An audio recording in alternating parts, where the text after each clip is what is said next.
आज की प्रेरणा प्रसंग, जैसा खाओ अन्न वैसा होवे मन। बासमती चावल बेचने वाले एक सेठ की स्टेशन मास्टर के साथ साठगांठ हो गई और सेठ को आधी कीमत पर बासमती चावल मिलने लगा। सेठ ने सोचा कि इतना पाप हो रहा है तो कुछ धर्म कर्म भी करना चाहिए। एक दिन उसने बासमती चावल की खीर बनवाई और एक अच्छे विरक्त साधु बाबा को आमंत्रित कर भोजन का प्रसाद लेने के लिए प्रार्थना की। साधु बाबा उसकी प्रार्थना को स्वीकार करके प्रसाद लेने के लिए आ गए और बासमती चावल की खीर खाई। दोपहर का समय था। सेठ ने कहा, बाबा जी अभी आप आराम कीजिए, थोड़ी धूप कम हो जाए फिर पधारिएगा। साधु बाबा ने बात स्वीकार कर ली और आराम करने लगे। सेठ को किसी से पेमेंट मिली थी 10 लाख रुपए, जिसमें से 100 की गड्डियाँ थी।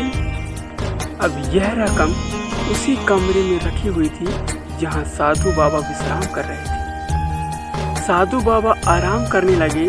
खीर थोड़ी हजम हुई।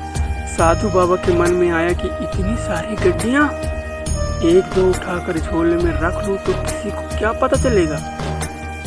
फिर मन में आया कि मैं साधु हूँ, मेरे को क्या जरूरत इन पैसों की। लेकिन मन तो मन है। मन में दोबारा उल्लेख आया, एक दो गड्डी उठा ही लेता हूँ, किसी को क्या पता चलेगा।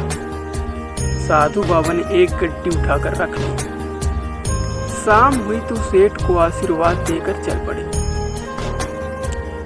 सेठ ने दूसरे दिन रुपए गिनने बैठा तो एक गड्डी कम निकली, 10,000 वाली। सेठ ने सोचा कि महात्मा तो भगवत पुरुष थे, वे क्यों लेंगे। सेठ थोड़ा कड़क था तो उसने सोचा कि नौकरों की करामात है। नौकरों की धुलाई पिटाई चालू हो गई।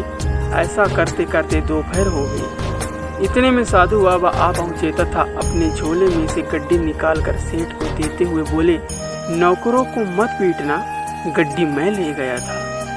सेठ ने कहा, बाबा जी आप क्यों लेंगे। जब यहाँ नौकरों से पूछताछ शुरू हुई तब कोई भय के मारे आपको दे गया होगा और आप नौकर को बचाने के उद्देश्य से ही वापस कर रहे हैं, क्योंकि साधु तो दयालु होते हैं। साधु बोलता है, यह दयालुता नहीं है, मैं सच में तुम्हारी गड्डी चुरा कर ले गया था।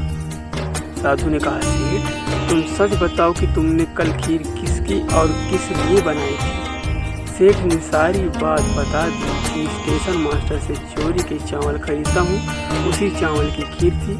साधु बाबा बोलते हैं, चोरी के चावल की खीर थी इसलिए उसने मेरे मन में भी चोरी का भाव उत्पन्न कर दिया। सुबह जब पेट खाली हुआ, तेरी खीर का सफाया हुआ, तब मुझे पता चला, तब मेरी बुद्धि शुद्ध हुई कि हे भगवान यह क्या हो गया।